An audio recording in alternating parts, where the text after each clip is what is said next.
Assalamualaikum warahmatullahi wabarakatuh. Sahabat beriman yang dimuliakan Allah Subhanahu wa taala, kaum Adam identik dengan kesan ingin tampak gagah dan perkasa.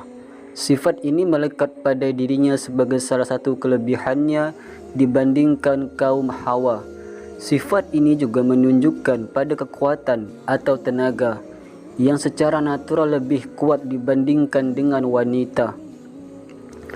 Keinginan perkasa ini tidak melulu pada kekuatan tenaga yang berkaitan dengan aktivitas fisik seperti mengangkat barang-barang yang berat atau yang lainnya. Jika dikaitkan dengan urusan ranjang atau berhubungan intim, istilah perkasa ini bermakna dapat memuaskan kebutuhan biologis istri. Masalah-masalah itu bisa saja berupa ejakulasi dini, cepat loyo dan lain sebagainya. Hal ini tentunya menyebabkan yang bersangkutan merasa minder ketika dia dianggap lemah atau tidak kuat diranjang oleh pasangannya. Bermacam-macam cara yang dilakukan untuk memperoleh predikat lelaki yang perkasa diranjang, dari mulai olahraga, mengkonsumsi jamu atau obat kuat hingga melakukan pengobatan atau terapi medis maupun non-medis. Di luar itu, ketahuilah bahwa selain upaya di atas, tidak ada salahnya paksu berikhtiar dengan berdoa. Apakah suami harus memuaskan istrinya ketika berhubungan? Karena kami pernah mendengar hadis yang menyebutkan ketika suami keluar duluan tidak boleh terburu-buru. Bagaimana maksudnya? Apakah suami berdosa jika demikian? Mengacu pada ayat Al-Quran dan hadis, berikut jawabannya. Dalam Islam, di antara tujuan pernikahan adalah membentuk keluarga yang sakinah, mawaddah warahmah. Sebagaimana firman Allah Subhanahu wa taala, dan di antara tanda-tanda kekuasaannya ialah dia menciptakan untukmu istri-istri dari jenismu sendiri, supaya kamu cenderung dan merasa tentram kepadanya, dan dijadikannya di antara kamu rasa cinta dan kasih sayang sesungguhnya. Pada yang demikian itu benar-benar terdapat tanda-tanda kebesaran Allah bagi kaum yang berfikir. Al-Quran Surat Ar-Rum ayat 21. Pada tafsir Ibnu Katsir disebutkan bahwa makna sakinah ada 3. Litatafu, saling mengikat hati, tamilu ilaiha, condong kepadanya, dan tatma'inu biha, merasa tenang dengannya.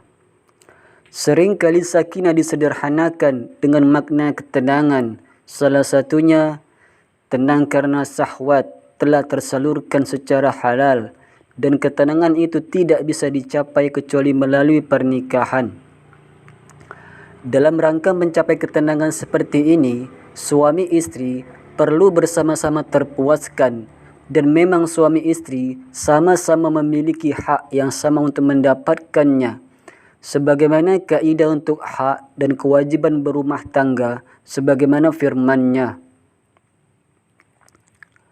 walahunna mislul lazi alaihinna bil ma'ruf.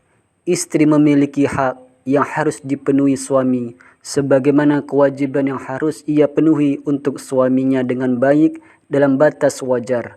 Al-Quran Surat Al-Baqarah ayat 228.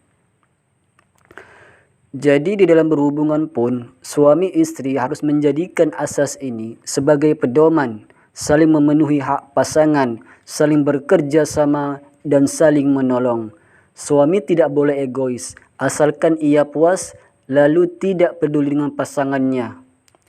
Suami yang tidak memenuhi hak istrinya dalam hal kepuasan ini, meskipun karena ibadah, ia tidak diperbolehkan, sebab istrinya memiliki hak atasnya, sebagaimana yang pernah dialami oleh Abu Darda radhiyallahu anhu.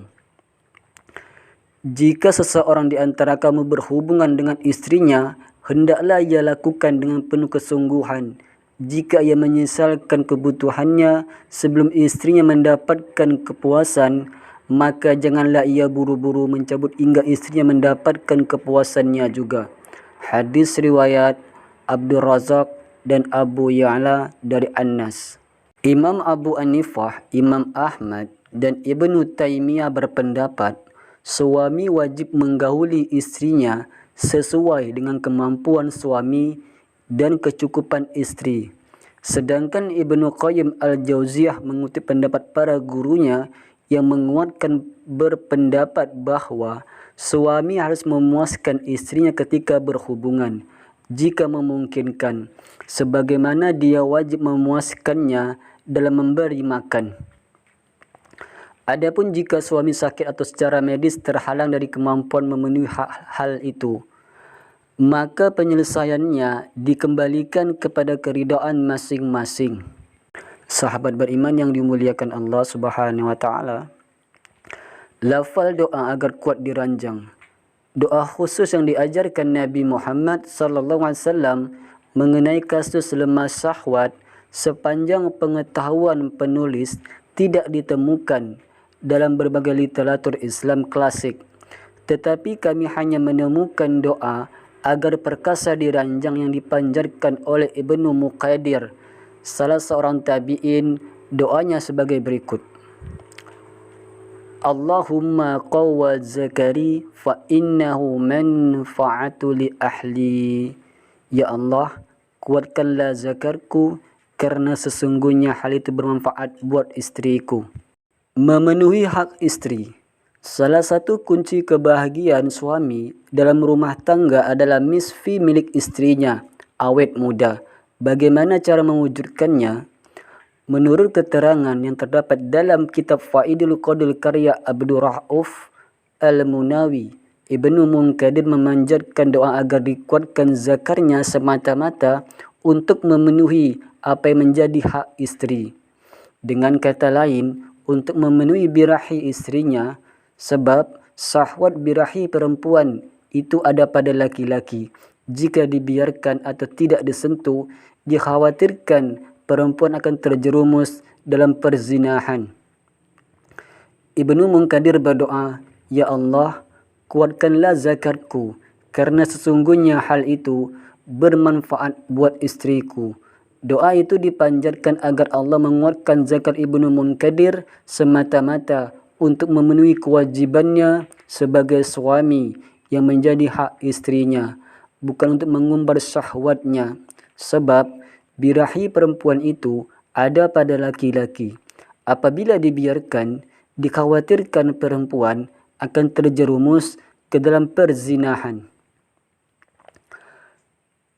Penjelasan yang terdapat dalam kitab Faidul Qadir di atas sangat menarik untuk dicermati dan diperhatikan, terutama bagi para suami, sebab seringkali kita mendengar berita di berbagai media massa perselingkuhan perempuan yang sudah bersuami dengan alasan suaminya tidak bisa memuaskan atau membahagiakannya di ranjang. Kendati harus dicatat bahwa kekurangan suami itu bukan alasan pembenaran atas praktik zina dan menurunnya sikap harmonis.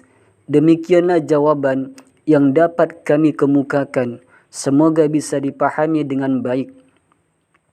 Untuk para suami yang sedang mengalami masalah seperti yang dihadapi oleh yang menonton video ini atau yang belum tahu, disarankan terbuka kepada istri dan segera berkonsultasi dengan dokter spesialis agar cepat mendapatkan penanganan. Mereka yang mengalami masalah ini tidak perlu berfrustasi. Insya Allah ada jalan keluarnya. Sambari berobat, jangan lupa juga berdoa. Doa Ibnu Munkadir bisa dijadikan alternatif di samping doa-doa lainnya.